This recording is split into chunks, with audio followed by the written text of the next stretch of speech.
Hola, ¿qué tal? Muy buenas noches, bienvenidos a Noticias 22. Gracias por estar con nosotros en este lunes 22 de marzo. Qué alegría que nos acompañen. Tenemos muchos contenidos que compartirles. Por ejemplo, vamos a platicar de una película de temática un tanto sombría del Festival de Cine de la UNAM, en literatura Kazuo Ishiguro. Y también, si ustedes son de los que hablan con diminutivos, como acostumbramos los mexicanos, un cafecito, vamos a ver el programita, en fin, todas estas cosas que decimos de manera cotidiana. ¿Qué es lo que opina la gente, los especialistas de la Academia Mexicana de la Lengua? Vamos a ver de qué se trata esto. Bueno, entre muchas otras cosas, ¿qué más tenemos, compañeros? Qué gusto otra vez reiniciar una semana con ustedes, Rafael García Villegas y Huemantzin Rodríguez. Hola, Laura, pensé que ibas a decir, ahorita vamos a ver eso en un momento. ¿Cómo estás, Laura? ¿Cómo están, amigos de Noticias 22? Bueno, comenzando la semana, hoy también es el Día Internacional del Agua y vamos a hablar al respecto más adelante. Rafael, ¿cómo estás? Muy contento de saludarlos, mi querido Hueman, mi querida Laura. Hola, Laura Regis, en la traducción de Lenguas de Señas Mexicana. Y arrancamos la semana por El Principito. Ahora sí nos vamos con esto que sucedió el fin de semana en Tuxtepec, Oaxaca. Autoridades del gobierno de la República realizaron la última entrega de instrumentos del programa Pueblo de Nubes, donde la titular de la Secretaría de Cultura habló de las oportunidades que este proyecto trae para los niños y las niñas del estado. Este es el reporte. Este fin de semana, la Secretaría de Cultura, en coordinación con el Instituto Nacional de los Pueblos Indígenas, llevó a cabo la última entrega de instrumentos y accesorios musicales a bandas comunitarias de Oaxaca, como parte del programa Pueblo de Nubes. Durante la ceremonia de entrega celebrada en Tuxtepec, la titular de Cultura, Alejandra Frausto, informó que se entregaron en total 508 instrumentos para 31 bandas de música de las 8 regiones del estado. En el caso de Oaxaca, existen muchos talentos artísticos y poderosas e inigualables expresiones culturales, desde las más antiguas civilizaciones hasta las más actuales. Pero una es quizá el hilo que une los corazones de las comunidades, las bandas de música. Las 8 regiones de Oaxaca se unen a través de sus bandas. El presidente de la República nos instruyó a invertir 16 millones de pesos provenientes de lo robado al pueblo para devolverlo en forma de instrumentos musicales. Se logró una importante compra de estos instrumentos, no solo en cantidad, sino en calidad, que concluye su entrega el día de hoy y que brindará oportunidad a niñas, niños y jóvenes de Oaxaca a construir un camino de libertad, de felicidad y de paz a través de la música. El programa Pueblo de Nubes, cuya primera entrega de instrumentos tuvo lugar en febrero del año pasado, repartió en total 687 instrumentos y accesorios musicales, 179 durante 2020, que completan la dotación instrumental contemplada para cada una de las 31 agrupaciones. Esto de acuerdo con un diagnóstico realizado por el INPI, la Dirección General de Culturas Populares, Indígenas y Urbanas y el Sistema Nacional de Fomento Musical. Continúa el trabajo a partir de ahora con cada uno de los maestros, con la comunidad, con los 900 niñas, niños y jóvenes que dedicarán su trabajo, como los más de 11,000 niñas y niños y jóvenes que todas las tardes se dedican al arte a través de los semilleros creativos de cultura comunitaria. Por su parte, la directora musical de la banda comunitaria Mujeres del Viento Florido, Leticia Gallardo Martínez, dirigió unas palabras de agradecimiento en nombre de las agrupaciones musicales beneficiadas. Para nosotras y nosotros es muy significativo, sobre todo porque en las comunidades no se concibe a una comunidad sin música. Todos los días convivimos con ella, desde que amanecemos y pasamos por diversas etapas de nuestras vivencias, sea alegría, sea tristeza, la música siempre está presente. Por eso, estos instrumentos que nos están dando van a llegar a estas manos de niños y jóvenes.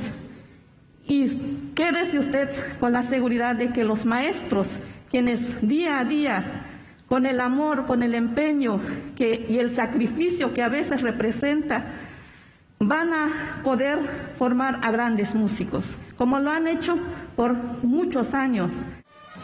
Para Noticias 22, César H. Meléndez. Muy importante este tipo de donación, dado que los instrumentos de aliento metal, aliento maderas, tienen una importancia fundamental en esta parte del país. Y vamos con lo que mencionábamos hace un momento. Hoy es el Día Internacional del Agua. Hoy lo conmemoramos. Uno diría celebrarlo, pero en realidad lo conmemoramos debido a la contaminación por plástico, que ya es un problema a escala mundial. Uno diría, pues estoy, por ejemplo, aquí en la Ciudad de México, no pasa nada. Eso es problema de los turistas en las costas, ¿no? Bueno, los turistas cuando vamos y no sabemos en verdad qué es lo que ocurre o a dónde llega toda la basura que tiramos. Esta noche, para contribuir en el cuidado del medio ambiente, nuestra corresponsal Francina Islas nos presenta los plásticos hidrosolubles. Uno de los principales problemas que sufre nuestro planeta es la contaminación por plástico. Se calcula que cada minuto se vende 1 millón de botellas en el mundo y muchas de ellas tardan hasta 450 años en descomponerse. Ante esta problemática, la empresa española Green Cycles desarrolló el único plástico hidrosoluble que cuenta con las certificaciones y patentes de ser además biodegradable, compostable e inocuo al medio ambiente. Tanto tecnología como materiales deben ir al servicio y ponerse al servicio de la sostenibilidad y de mejorar nuestro planeta con el progreso y con el avance, y no al revés.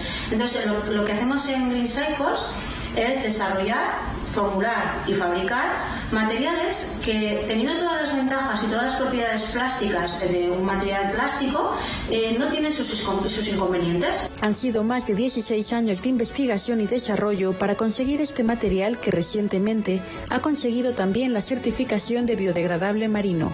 Si alguno de sus productos llegara al mar, no solo no dañaría el ecosistema, sino que incluso contribuiría a enriquecerlo.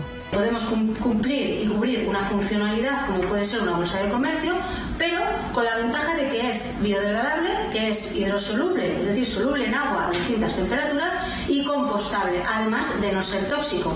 Al cabo del ciclo de vida o de la vida útil de ese tipo de producto, lo que va a suceder es que se va a descomponer en CO2, agua, sales minerales y biomasa. Por ahora han desarrollado productos tan distintos como el film que cubre las cápsulas de detergente, que se deshace en tan solo unos segundos, hasta pelotas de golf o urnas funerarias que se desintegran en un par de días o semanas. Nosotros tenemos productos como la bolsa de lavandería, ¿no?, donde se mete la ropa, no tiene contacto, ropa que pueda estar infectada por virus, ahora todo el tema del COVID, y se cierra, se mete directamente en el túnel de lavado, en la lavadora, se arranca la lavadora y en segundos el plástico se disuelve y pasa. Entonces dirán, bueno, ¿y qué pasa con el torrente de agua, no, que se genera? Esa agua es dañina. No, esa agua no es dañina, esa agua sale, va al desagüe y sigue el ciclo integral del agua, y los elementos se convierten en los elementos originales en carbono, que al final acaba enriqueciendo el suelo. Las distintas fórmulas hacen que el plástico se adapte a múltiples necesidades. Sin embargo, aún debe vencer la barrera del relativo alto costo.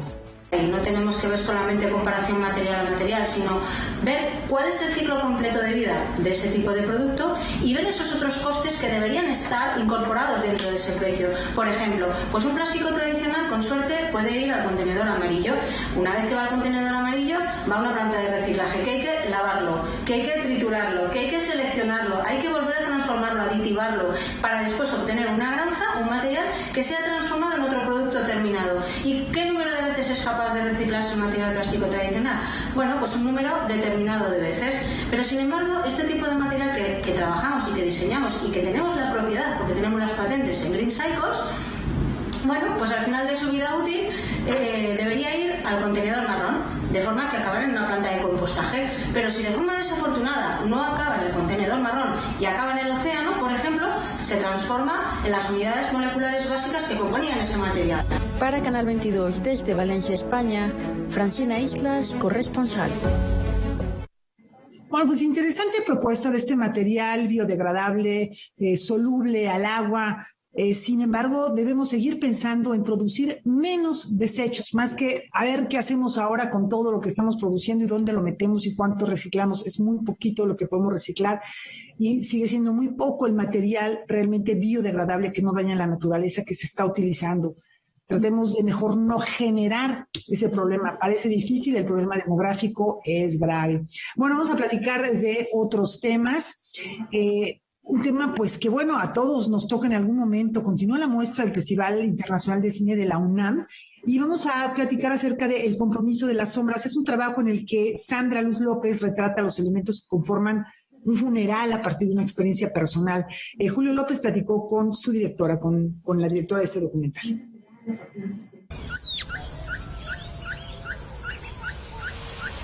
Miles de familias han tenido que dejar ir a sus seres queridos sin poder darles el último adiós. Los funerales son más que un ritual. Ahí se cierran círculos, se cauterizan heridas, se desbordan los sentimientos y se mezclan costumbres y tradiciones. Este es justo el tema que aborda el documental El compromiso de las sombras de la directora Sandra Luz López. En el 2016 que muere mi padre y que yo no tengo la posibilidad de tener esta despedida, la motivación principal era como poder profundizar, sentir y poder tener este duelo personal que yo estaba viviendo a través de una cámara, ¿no? A través del lenguaje cinematográfico, que es lo que hago, y poder acompañarme y acompañar a más personas en estos duelos. La historia se desarrolla en la Costa Chica de Guerrero, en San Nicolás, y gira en torno a Lisbeth, una mujer trans que desde hace una década se convirtió en una pieza fundamental en su comunidad. Ella es la encargada de guiar a los difuntos hacia su eterno descanso. Desde el principio a mí me llamó la atención el cariño, el profundo respeto y cuidado que tiene al enterrar a los muertos de su pueblo, porque al final es un pueblo pequeño y ella conoce a todos los muertos que entierra, ¿no? Entonces, pues no hay una funeraria, no hay una ambulancia. Ella también, pues dijera ella, yo soy la ambulancia, yo soy el Ministerio Público, yo soy la que tengo que hacer todo este trabajo a mi pueblo. Y justo ella también dice, yo no puedo salir de mi pueblo porque si alguien se muere mientras yo no estoy, ¿quién va a enterrarlos, no? Los espíritus viven en el mundo. El filme se desarrolla pausadamente. La directora se encarga de mostrarnos todas las etapas del duelo, desde los preparativos de un cuerpo hasta su sepultura. Apenas como un guiño, el filme también habla de la fragilidad de la vida en lugares carentes de servicios básicos. Seres vivos. Aparte de la violencia por el crimen organizado, pues una violencia estructural donde son pueblos donde no hay médicos, o están los hospitales pero no están los aparatos, ¿no? Entonces se tiene que mover uno hacia Acapulco, hacia Huatulco, y hay muchas muertes. Lisbeth tiene mucho trabajo, mucho, todo el tiempo. Contrario a lo que se cree, el mexicano no se ríe de la muerte, le tiene un profundo respeto, y de este hecho da testimonio antropológico el compromiso de las sombras. Noticias 22, Julio López. Esta parte de la oferta del FICUNAM 2021. Es momento de hacer una brevísima pausa. Tenemos mucho más en Noticias 22.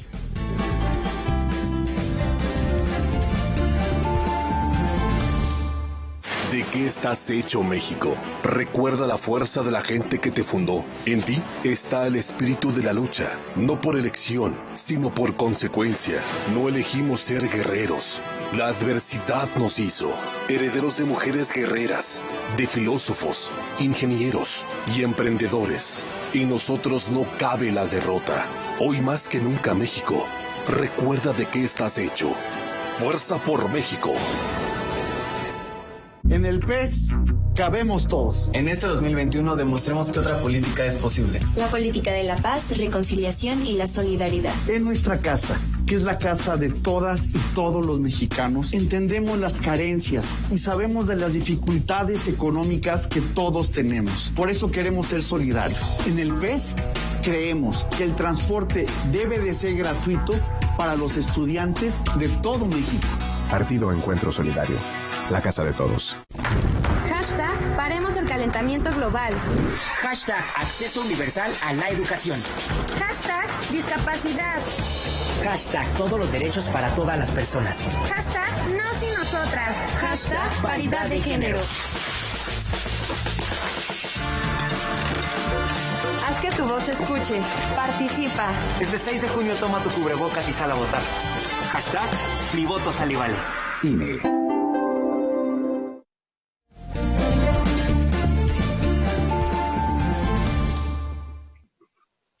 Continuamos aquí en Noticias 22. Al inicio de este espacio, Laura Barrera nos hablaba sobre la forma excesiva que utilizamos en México, el diminutivo. Esto como parte del ciclo de lecturas estatutarias de la Academia Mexicana de la Lengua. El sociolingüista Pedro Martín Butragueño impartió una sesión para analizar justamente eso, el excesivo diminutivo en nuestro lenguaje. Ahorita, por favorcito, en un momentito, vamos a echar una platicadita. ¿Por qué se utilizan y por qué en la Ciudad de México lo hacemos de esa manera? ¿Es usted de los que pide las cosas por favorcito o que dice tener un dinerito para cualquier problemita? Como parte de las lecturas estatutarias de la Academia Mexicana de la Lengua, el sociolingüista Pedro Martín Butragueño, investigador y docente del Colegio de México, ofreció una titulada Los apreciativos con terminación ito e ita en la Ciudad de México, y la cual fue transmitida por la página de Facebook de la institución. Los diminutivos, los apreciativos que se usan en todo el mundo hispanohablante, a veces no se usan exactamente de la misma manera ni en las mismas proporciones, ¿no?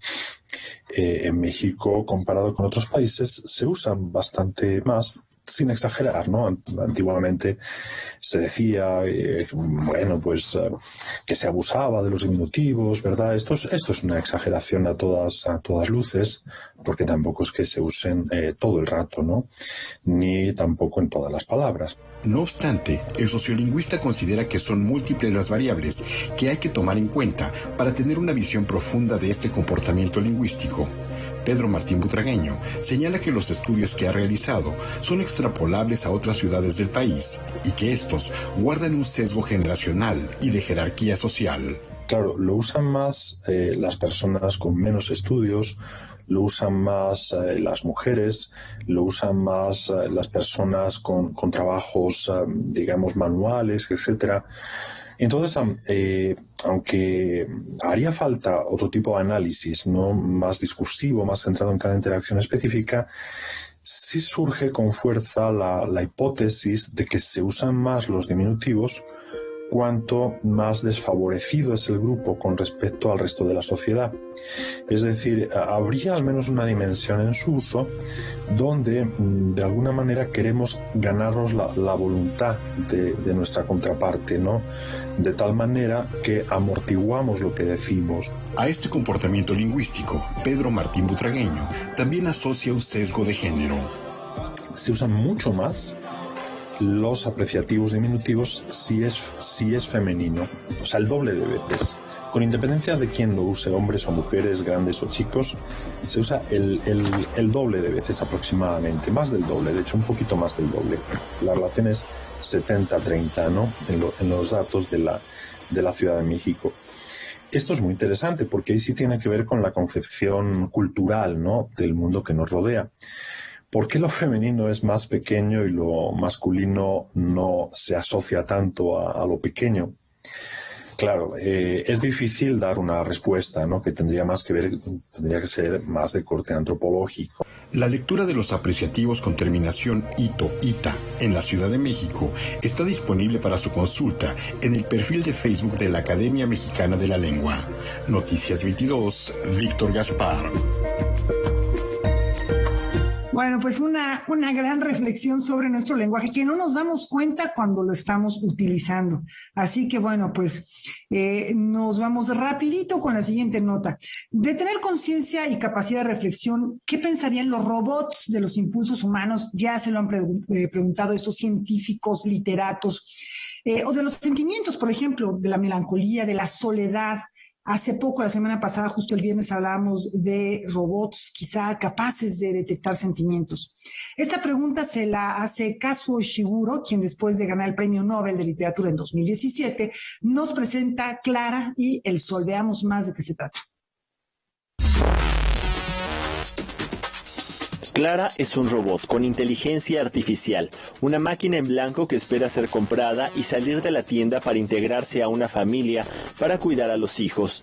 Esto ocurre y ella comienza a aprender, a observar mientras cuida a Yoshi, una joven enferma con la que crea un lazo especial, pero que le despierta profundas reflexiones.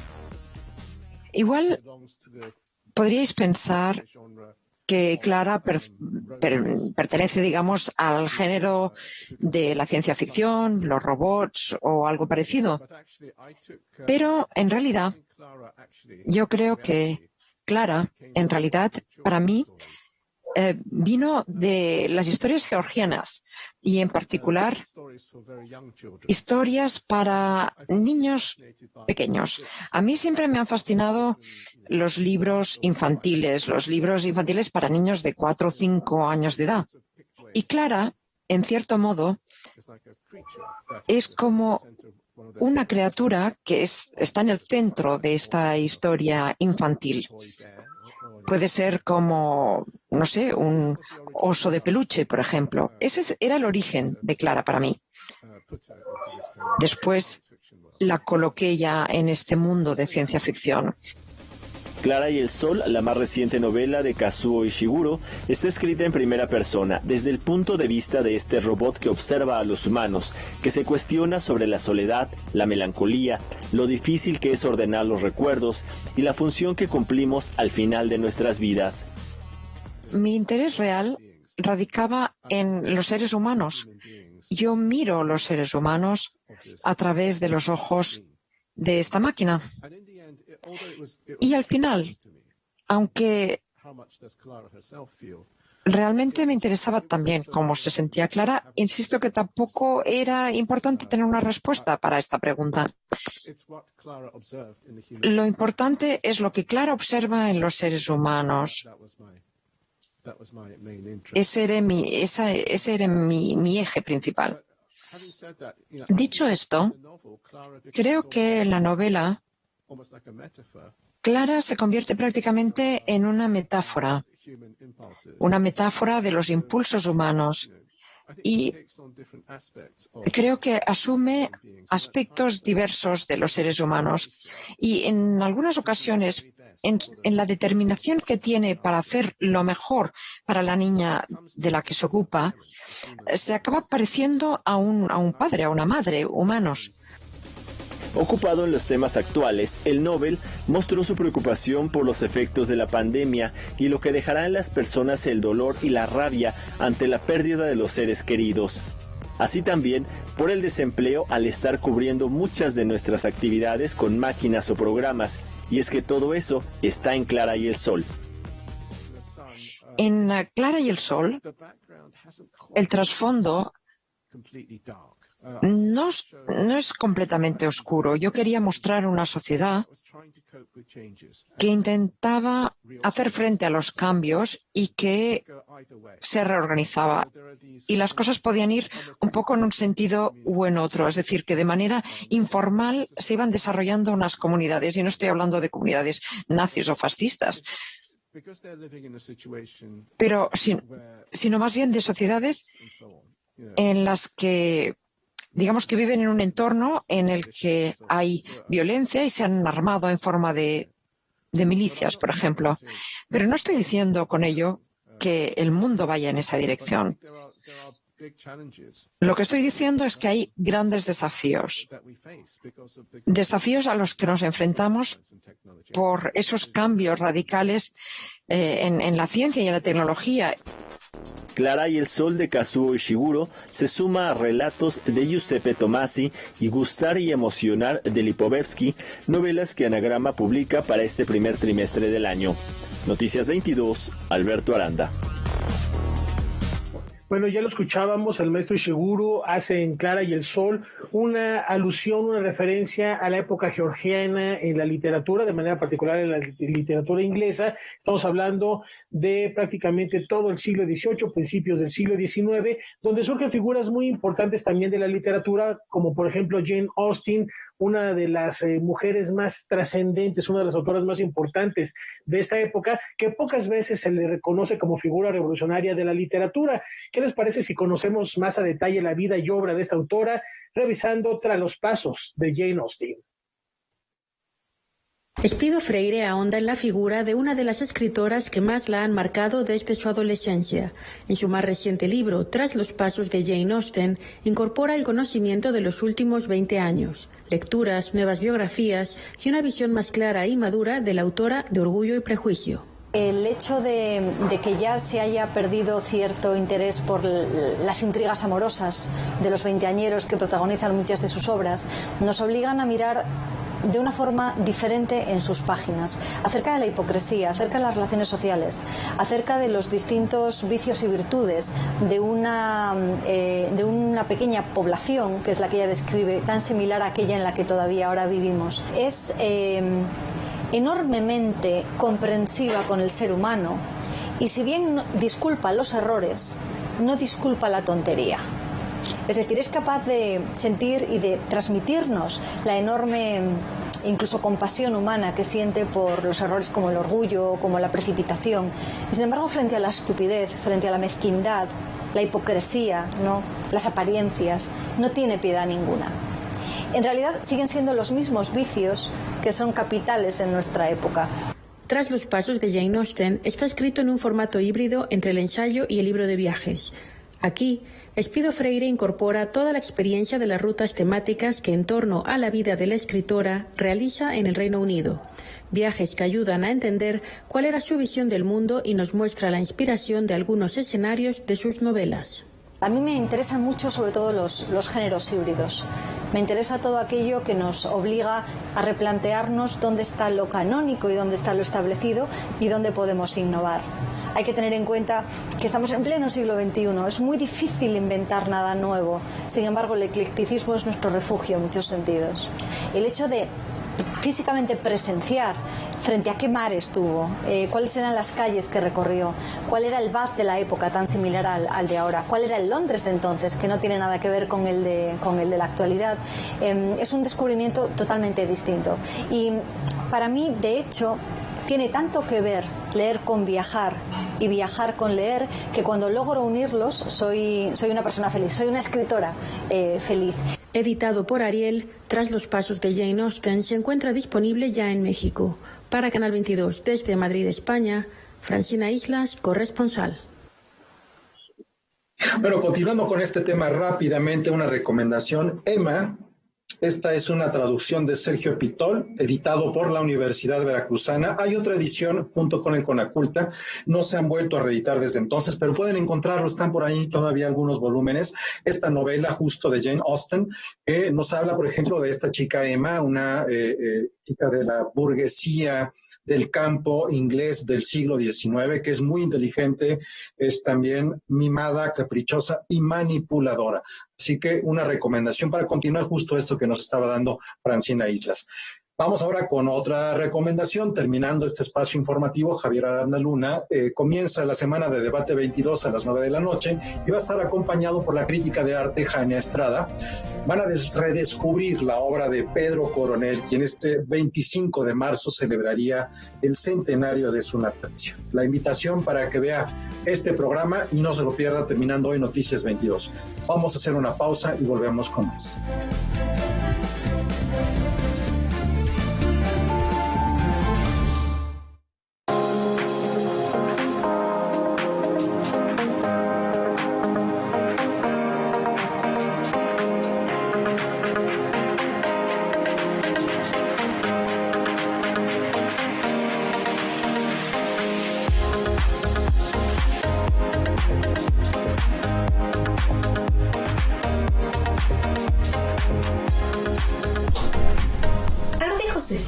De Luisa Reyes Retana fue la novela ganadora del premio Mauricio Achar en 2017.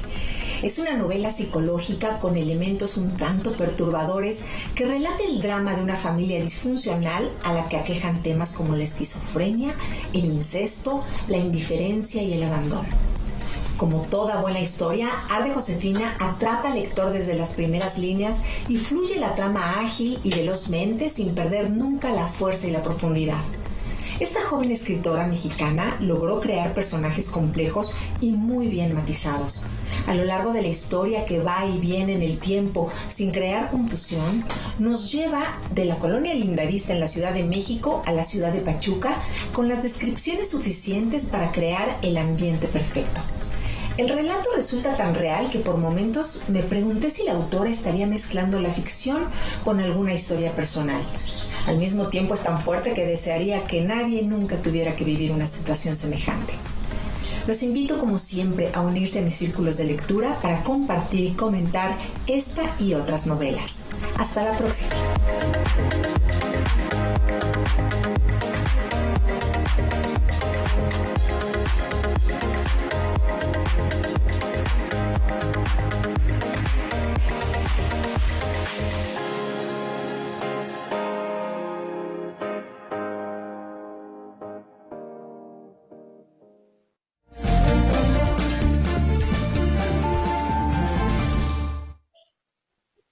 El martes 30 de marzo, la Casa Refugio Citlaltépetl va a estrenar un nuevo capítulo de la serie Desde Adentro, la Palabra Interior. Es un encuentro virtual en el que diferentes mujeres que practican profesiones muy diversas comparten los aprendizajes de crear en el encierro. Vamos a ver. Destacadas mujeres en el ámbito literario, periodístico, en la investigación y en la defensa de los derechos humanos reflexionan sobre las sensaciones y aprendizajes que les ha dejado la pandemia, así como en los obstáculos a los que se han enfrentado a lo largo de su vida en la serie llamada Desde Adentro, la Palabra Interior. Es un proyecto impulsado por Casa Refugio Citlaltépetl en colaboración con la Secretaría de Cultura de la Ciudad de México y el Mecanismo de Protección Integral de Personas Defensoras de Derechos Humanos y Periodistas de la Ciudad de México. Se llama Desde Adentro, la Palabra Interior. Y es precisamente porque en esta ya tan larga y cansada pandemia, el espacio que más hemos ocupado, ¿cuál es? El íntimo, el individual, el que está frente a nosotras mismas. En la serie participan las escritoras Elena Poniatowska, Carmen Boullosa y Sandra Lorenzano, así como la investigadora y especialista en el exilio español María Luisa Capella, la presidenta del Movimiento Migrante Mesoamericano Marta Sánchez Soler, la viuda del periodista Javier Valdés, Griselda Triana, y la periodista Blanche Petrich. No nos van a hablar sobre su obra, ni nos van a hablar sobre sus logros. Al contrario, nos van a hablar sobre ellas, sobre lo que han atravesado en su camino, en su carrera, en este andar hacia lo que son hoy. ¿Cuáles obstáculos tuvieron? ¿Los tuvieron como mujer o no? ¿O los tuvieron, no sé, de alguna otra forma? ¿Cuáles son los caminos que se les cerraron? ¿Y cuáles aquellos luminosos que se les abrieron?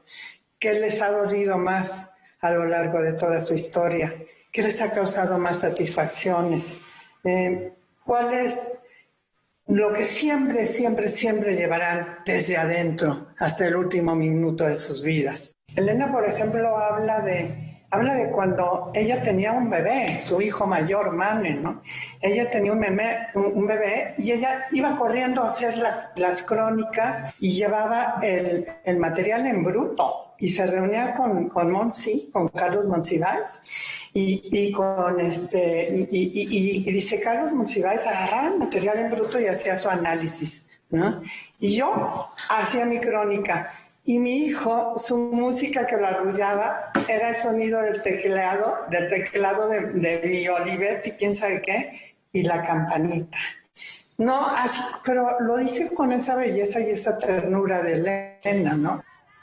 También conversaron sobre el feminismo y la violencia de género.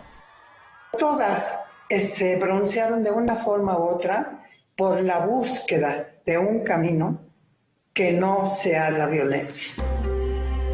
Los capítulos se transmitirán cada 2 semanas. El próximo se estrenará el 30 de marzo a través de las redes sociales de la Casa Refugio Citlaltépetl. Noticias 22, Óscar Cortés. Y a propósito de las propuestas artísticas de estas grandes mujeres, ¿qué hay de las que escriben, producen, dirigen teatro? De esto se platicó en el Encuentro Nacional de Dramaturgia Femenina 2021. Establecer un diálogo con las diversas generaciones de mujeres dedicadas a la escritura, producción, dirección y difusión de teatro fue uno de los objetivos del Encuentro Nacional de Dramaturgia Femenina 2021. Organizado por Tepalcate Producciones, asociación formada principalmente por dramaturgas y actrices del Instituto Nacional de Bellas Artes y Literatura, la iniciativa consistió en 3 mesas de reflexión. La idea desde un principio, cuando organizamos este encuentro, fue trazar un mapa de las diferentes trayectorias, miradas, los pensamientos, prácticas y saberes que conforman la tradición dramatúrgica femenina en la escena actual del país. Tuvimos la colaboración de gente como Urgen Musas, que es un grupo de directoras que convocan cada año a dramaturgas emergentes.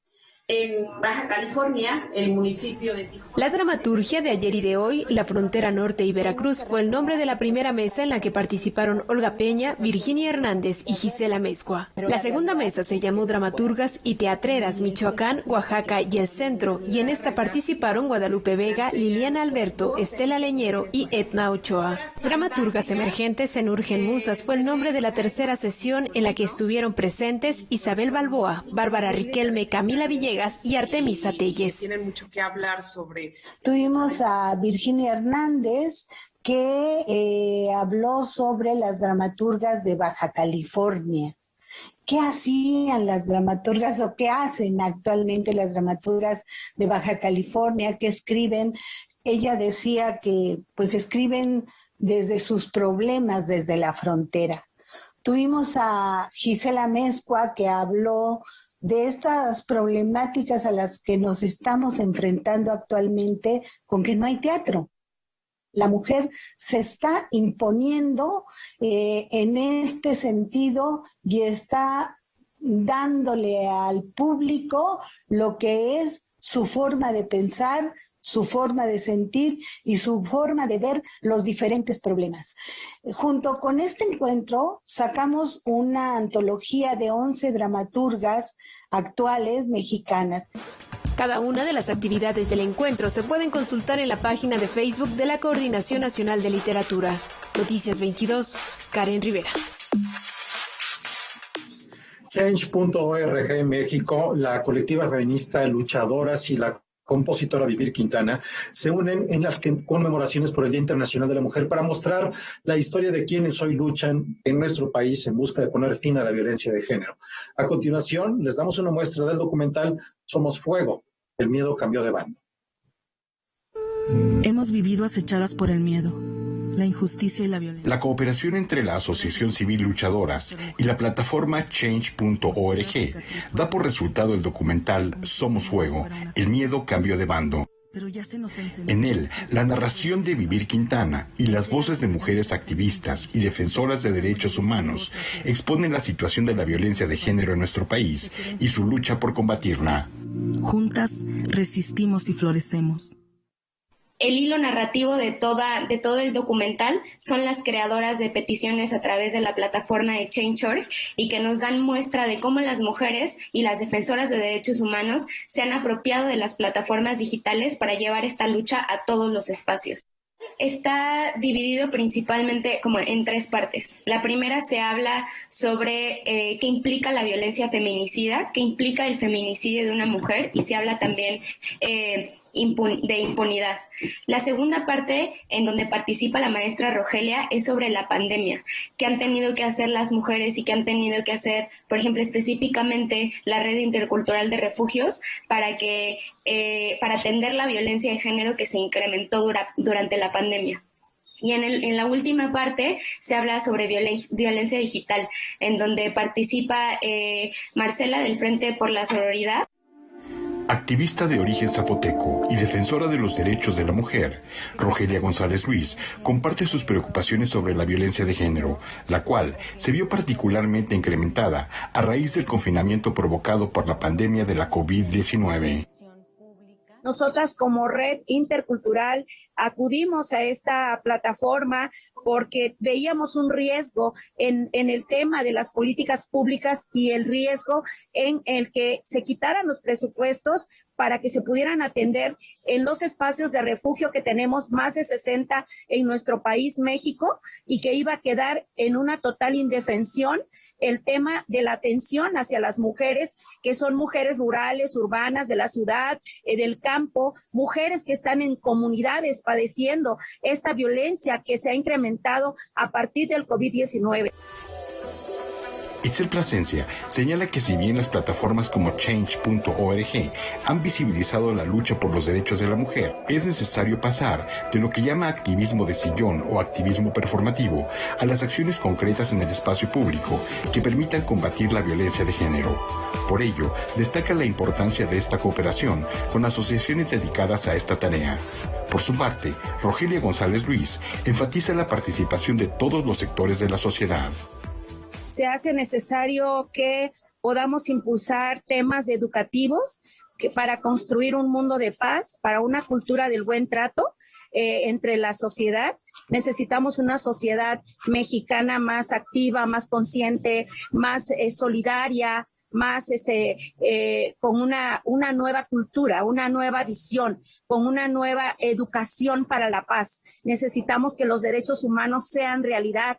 Y eso solamente lo podemos construir desde abajo, desde la casa, la familia, la sociedad, los medios de comunicación, la televisión, la escuela, la iglesia, la religión. Ellas pueden imaginar y lograr. El documental Somos Fuego está disponible en el canal de YouTube de Change.org. Noticias 22, Víctor Gaspar. Y las vamos a llevar a espacios donde ellas... Bueno, ahí un ejemplo de cómo el arte transforma la realidad y la realidad se alimenta del arte. Vamos a la pausa, regresamos con muchos contenidos en torno a la danza. Volvemos.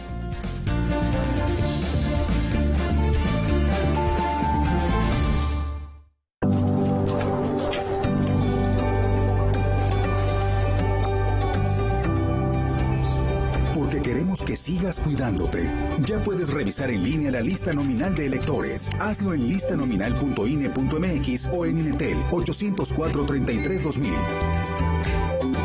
Tienes hasta el 10 de abril. Y si no estás en la lista nominal, pide una rectificación para que te incluyan. El 6 de junio, el voto sale y vale. INE. Con Morena, las grandes decisiones del país las toma la gente. El pueblo guía nuestro proyecto de transformación.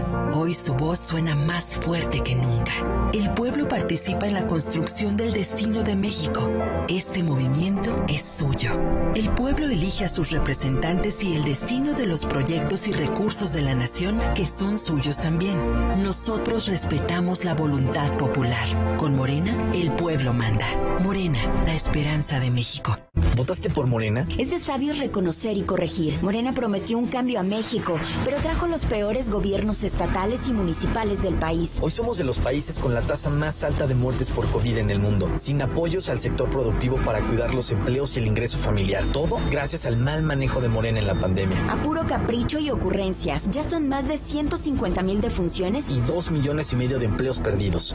Llegó la hora de corregirlo. Cambiemos hacia el futuro. Únete a Acción por México. PAN. Los grandes pintores nos hacen ver al mundo con un ligero aumento de luz. Es el caso de Pedro Coronel. Con el pretexto de su centenario los invito a acercarnos a su obra con Jani Estrada aquí, esta noche, después del noticiero. Hoy, 21 horas.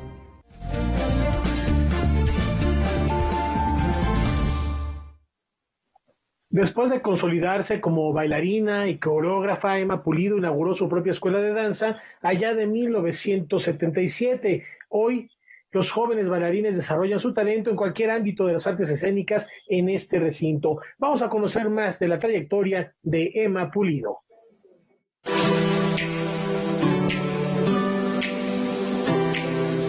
Desde que nací en Poza Rica, Veracruz, decreté ser una bailarina. Me crié entre las danzas totonacas, sones veracruzanos, mucho petróleo y, claro, ricos mambos, ¿sí? Desde muy joven, Emma Pulido encontró en la danza el medio ideal para expresarse.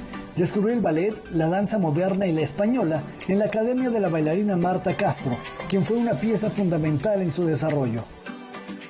Me dio paso para ingresar a las filas de Ballet Folclórico de México de Amalia Hernández. Y ahí inicia mi vida profesional, con grandes éxitos e intensas giras por todo el mundo. Y claro que todo eso rápidamente llegué a ser solista, sí. Y pues realmente sí, sentir esas ovaciones y representar a México.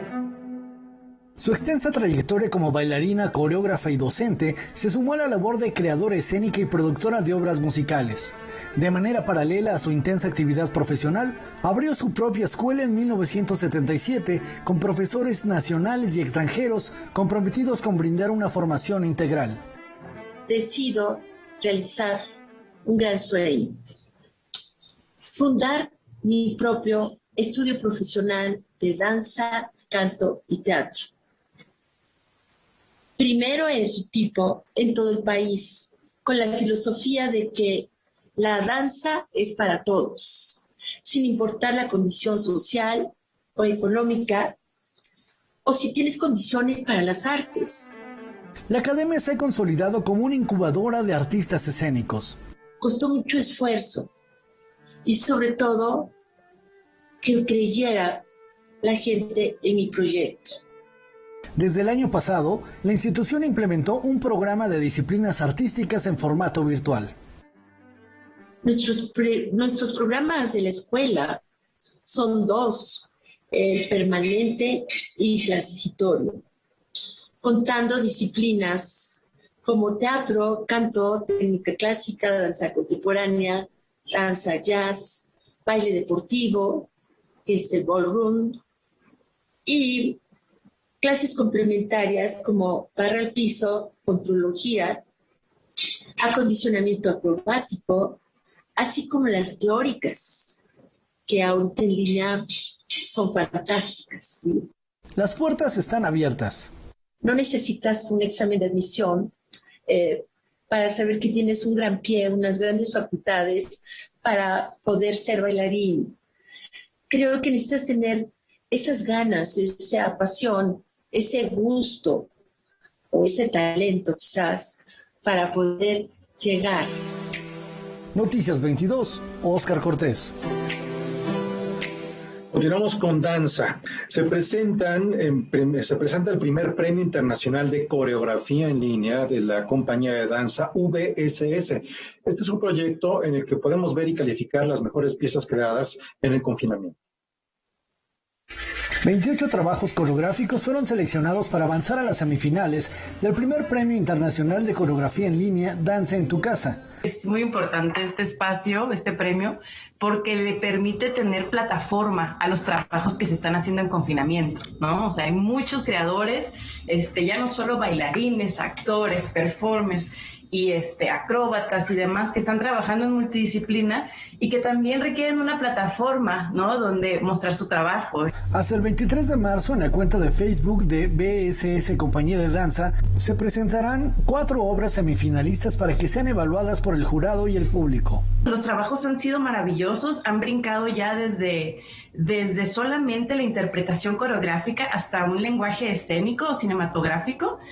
Muy, muy increíble. El jurado es internacional, está Phil Bond de Bond Magnet, está Blanca Garza, Raúl Tamés y Daniel Ochoa, que es una personalidad en la tecnología y el video y el plano secuencial y todo esto. Aparte fue bailarín de ballet. El premio para la compañía ganadora consta de 1,000 euros y de 250 euros para la pieza que sea seleccionada por el público. La gran final se transmitirá en vivo el 27 de marzo a las 10 de la noche. Y puede acompañarnos en la página de la VSS Compañía de Danza. Ahí encuentran el link para meterse a la transmisión si lo quieren ver en alta calidad en YouTube, ahí mismo publicamos el enlace para que nos acompañen. Noticias 22, Óscar Cortés. Nos seguimos platicando platicando acerca de la danza ante la falta de grupos de este tipo, de escuelas de danza de manera formal en Tabasco. Elías Morales decidió crear una compañía que sacuda un poco esto, que despierte, que provoque al público y en la que los bailarines, las bailarinas puedan generar un diálogo por medio del movimiento y de la música. Este es el proyecto Yoko Danza. Vamos a conocerlo. Elías Morales siempre tuvo claro su futuro. A los 12 años conoció la danza por la compañía que se presentó en su comunidad, que se encuentra en Villahermosa, Tabasco. Yo vi una vez a un grupo bailar en mi comunidad y dije, quiero hacer eso, ¿por qué no hacerlo? Estudió en la Escuela de Bellas Artes de Tepic. Fundó la compañía Yoko Danza, que significa buena danza en su lengua materna, que es el chontal. La danza que manejamos es danza contemporánea. Estamos trabajando con técnica Graham y técnica Limón. Y de ahí iniciamos para empezar a hacer nuestras creaciones dancísticas, pero tratando de buscar un lenguaje propio igual en la danza. Bajo el lema Formando Alma, Conciencia y Cuerpo, trabaja elementos como la improvisación y la exploración que son cruciales en todo el proceso creativo. Además de ofrecer cursos y talleres a jóvenes, desde el año 2017 la compañía organiza una caravana artística llamada Celebrando el Movimiento, para conmemorar el Día de la Danza y llevar espectáculos a comunidades apartadas de la capital de Tabasco. Yo soy de la idea de llevar la danza a las comunidades, porque es donde no hay, para que el público, los jóvenes, los niños, los adultos puedan apreciarlo, porque es difícil en las comunidades. Para este año tenemos, con la iniciativa privada, es juntar a varios grupos locales para hacer una función 3 días de danza. Empezaríamos el 27, 28 y 29 de abril. El último día va a ser el día especial. Para la muestra de este año, la compañía tabasqueña prepara un fragmento de la pieza Nahué y la obra llamada Reconexión, con la que ganó la muestra estatal de danza en la edición 2020. Celebrando el Movimiento se realizará en el Auditorio Canaco de Villahermosa, Tabasco. Noticias 22, Óscar Cortés.